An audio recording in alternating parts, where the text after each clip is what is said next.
Hello and welcome to IndianExpress.com. Well, the rift within the Chacha and the Bhatija in the famous Samajwadi Party is out in the open, and the fact that there are many fissures that is being created with this entire rift and what impact does it have on the UP polls is what we're going to discuss right now. And I'm joining by my colleague Amrit Lal, who will be telling us what impact does it have on the UP polls and how does this entire rift come out in the open. So, sir, the fact that this rift has been out in the open, we've seen how Akhilesh Yadav has gone out and snubbed Mulayam Singh in a lot of decisions that were made by actually taking out Deepak Singhal, who was very closely associated with Mulayam Singh. How do you think all these fissures and how all these rift has been associated as far as the UP polls is concerned? The crucial thing is the timing. There is hardly 4 months left for the election. So, if you're giving out a message of a party divided, this is one way of looking at it. The second thing is essentially that, in a way, the positive take is basically that they've decided that, Shivpal Yadav, who has been made the UP chief, state unit chief, and which led to the, Akhilesh taking off crucial portfolios from his kitty and all that.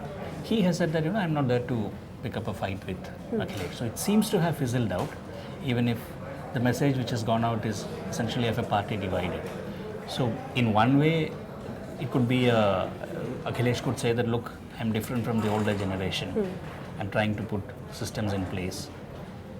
That's likely to help him get some of this, non-party votes, I suppose. Because Shivpal Yadav finally, or Mulayam finally represents the organization.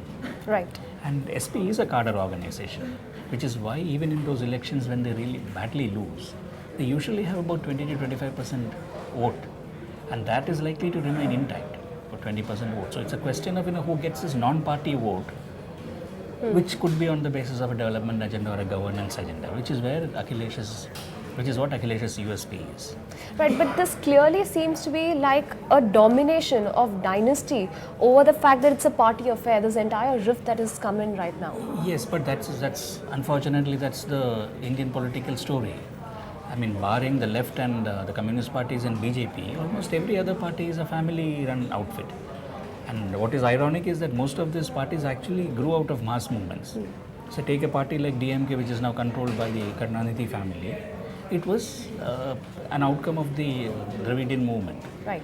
You take Telugu Desam, it had a certain kind of a very strong anti-Congress politics. It was a movement, but finally it became centered around NTR's family.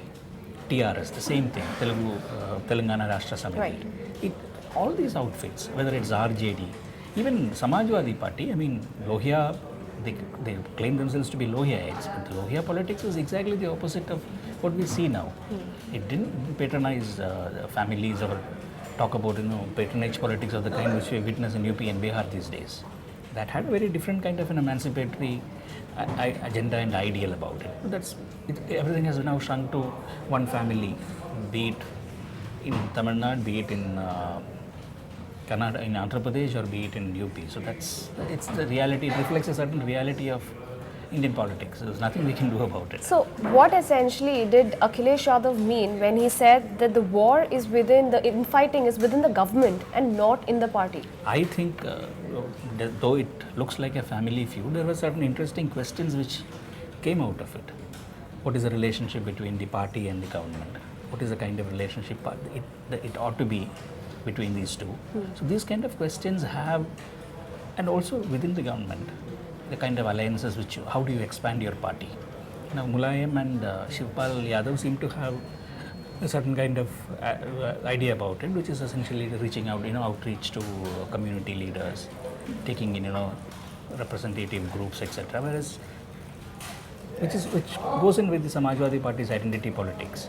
Whereas Akhilesh seems to be looking at, transcending this identity politics, looking at offering a governance agenda to the public and saying that, look, vote for my administration.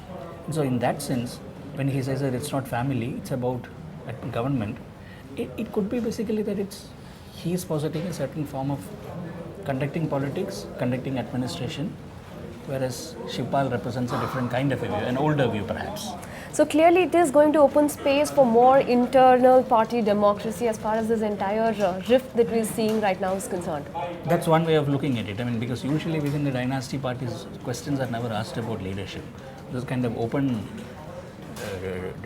debate or even if it is a rift, it's a positive thing because rather than having these leaderships non-challenged, it's better that they get debated in the public.